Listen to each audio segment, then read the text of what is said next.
마지막 에피소드에서는 사랑에 관한 이야기를 들려드릴까 합니다. 자기 자신을 올바르게 사랑하기 위해서 필요한 게 무엇인지에 대한 저의 생각을 알려드리고 싶어요.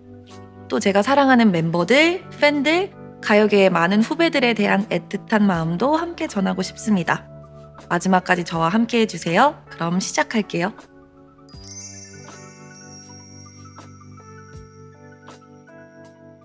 아이돌이라는 직업이 참 어린 나이에 시작을 하죠.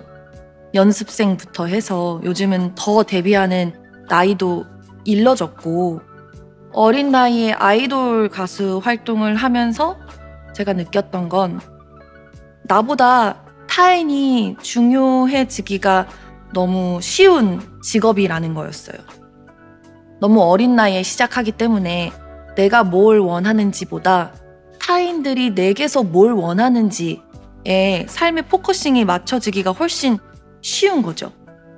그렇게 이제 아이돌 생활을 하고 나서 그 이후에 저는 내가 뭘 원하는지, 내가 뭘 좋아하는지 고민을 할 수 있는 그런 시간을 가졌어요. 그때 제가 저한테 내가 좋아하는 색깔이 뭐지? 그 간단한 질문조차 제가 답을 못 하더라고요. 그래서 그것들을 알아가는 시간을 가졌던 것 같아요.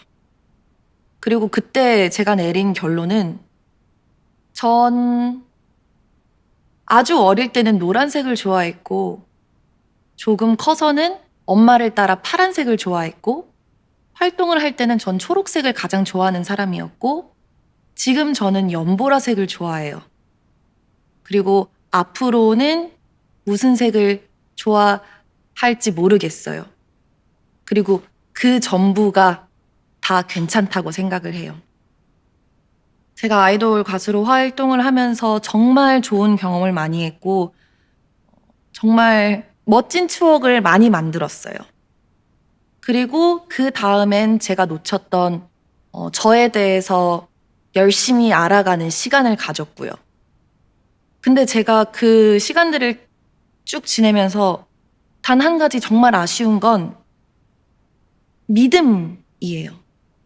저는 저희 엄마가 절 믿어주지 못할 거라고 생각을 했고 그래서 뭔가 어떤 그런 반항심이 있었는데 사실은 내가 나를 믿지 못했고 그래서 엄마에게 나를 믿어달라고 얘기를 해보지 못했어요. 그때 제가 저를 믿어달라고 했으면 저희 엄마는 저를 믿어줬겠죠? 그래서 그 부분이 좀 아쉬워요. 그리고 그러다 보니까 이제 그 아이돌 생활을 하는 게 뭔가 그 엄마로부터 벗어나는 유일한 길이라고 생각을 했던 것 같아요.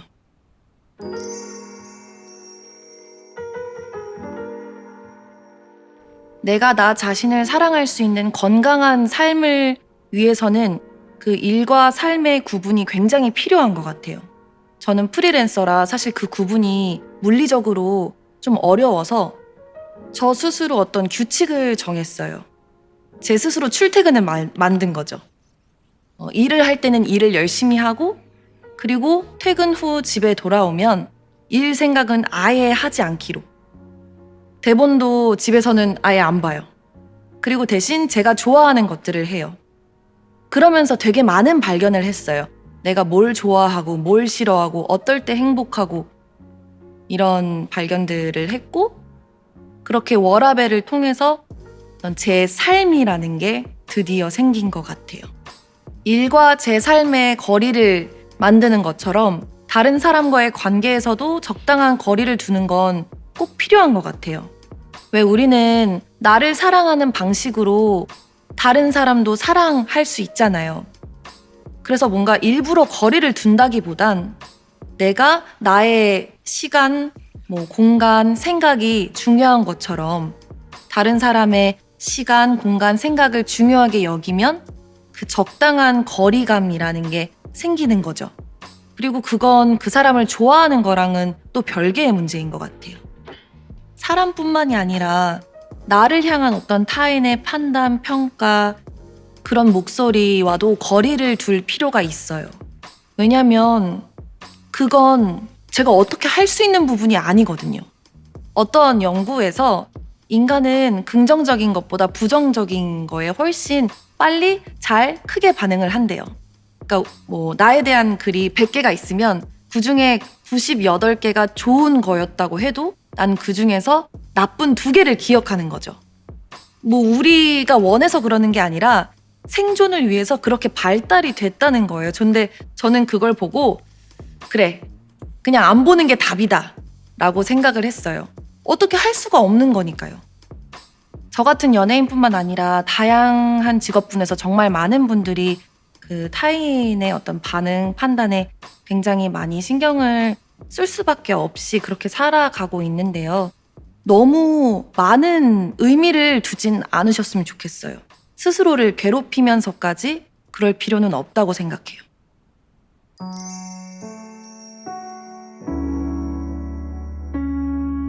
멤버들과의 어떤 사랑에 대해서도 얘기를 하고 싶어요.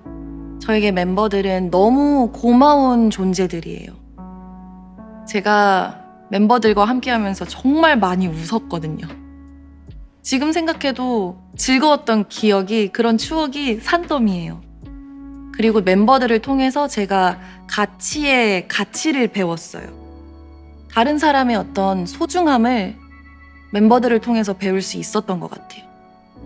제가 멤버들한테 너무 고마운 건 저희가 굉장히 힘든 시기가 있었어요. 그때도 저희끼리는 부정적인 얘기를 하지 않았어요. 왜냐면 부정적인 생각은 서로 옮으니까요.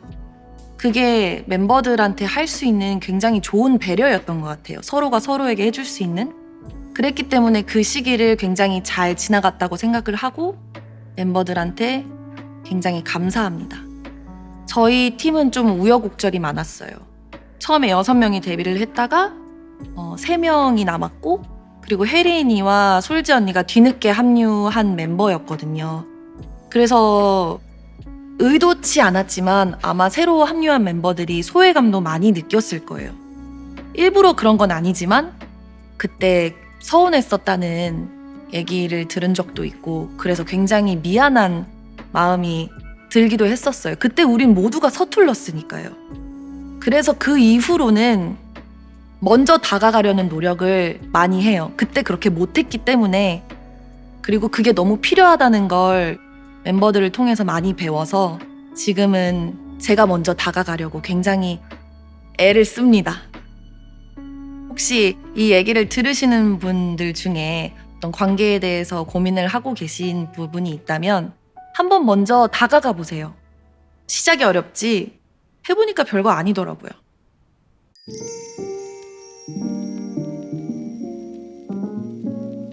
가요계 후배들에게는 그 삶을 먼저 경험한 사람으로서 해줄 수 있는 얘기가 좀 많은 것 같아요.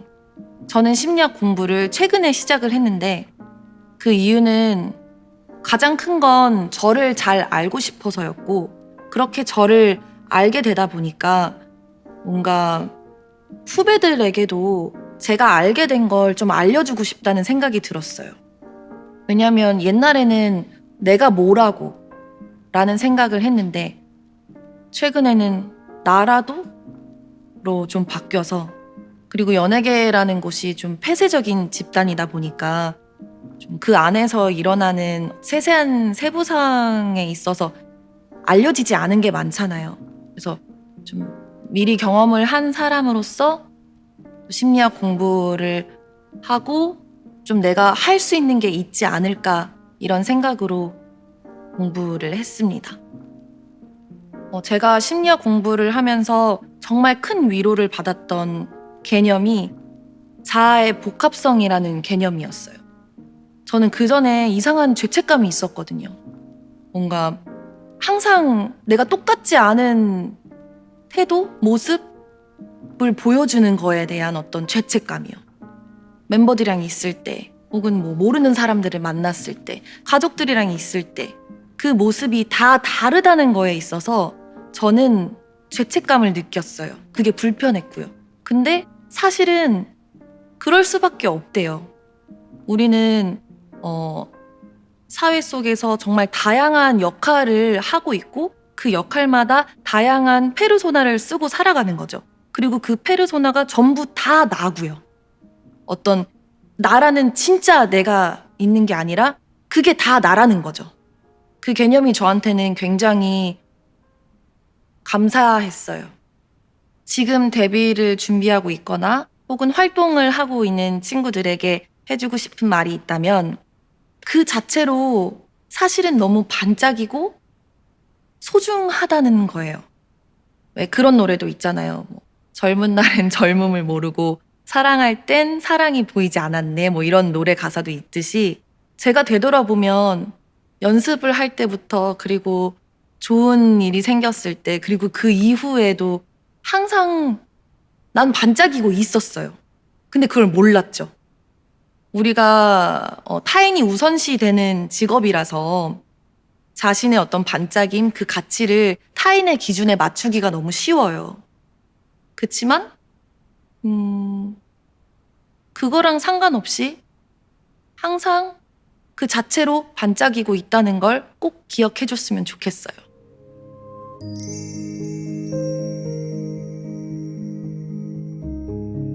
마지막으로는 팬분들의 사랑에 대해서 얘기를 하고 싶어요.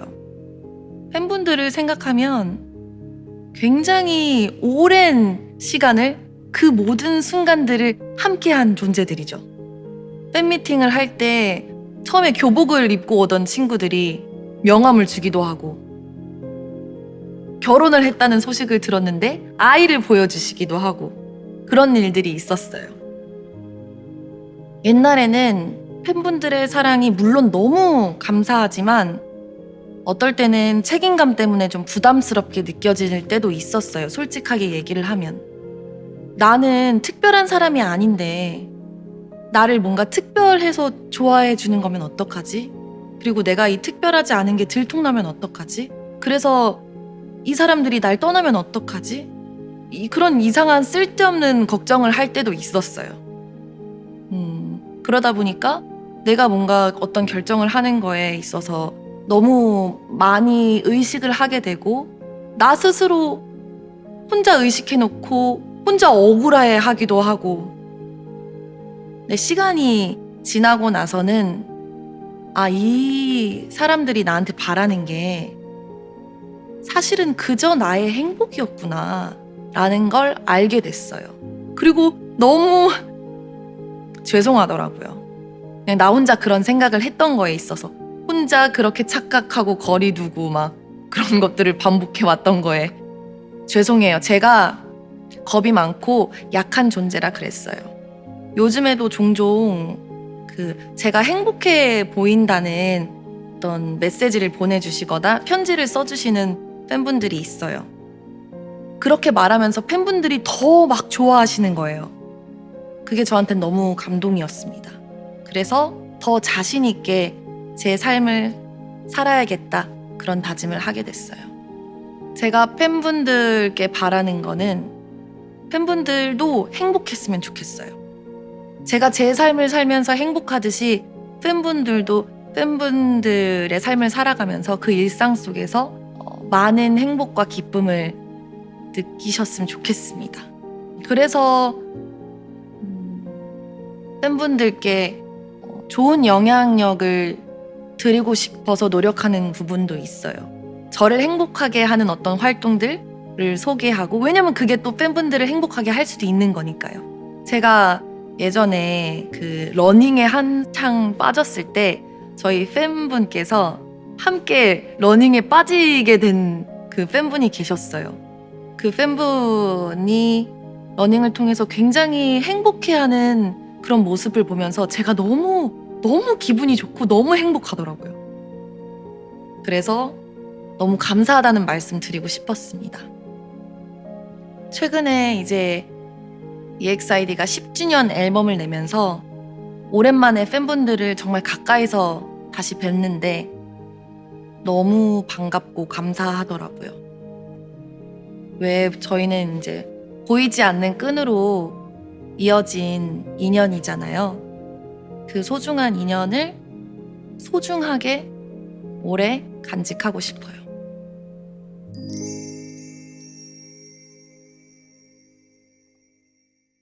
세상에는 정말 다양한 형태와 다양한 종류의 사랑이 있죠. 사람마다 다 사랑에 대한 정의는 너무나 다를 거예요. 제게 있어서 사랑에서 가장 중요한 건 나를 사랑하는 거였어요. 내가 나를 사랑하는 방식으로 다른 사람도 사랑하기 때문에 내가 나를 사랑할 수 있어야 다른 사람도 사랑할 수 있더라고요. 그래서 저는 내가 나를 사랑할 수 있는 방법을 찾아가는 시간을 가졌고 정말 좋은 질문도 발견했고 그래서 여러분들한테 그걸 좀 공유하고 싶어요. 제가 그 과정을 통해서 저를 사랑할 수 있는 저만의 방법을 찾은 것처럼 혹시 그게 어려운 분들이 계시다면 제 방법이 도움이 됐으면 좋겠습니다. 이게 제 마인드셋입니다. This is my mindset.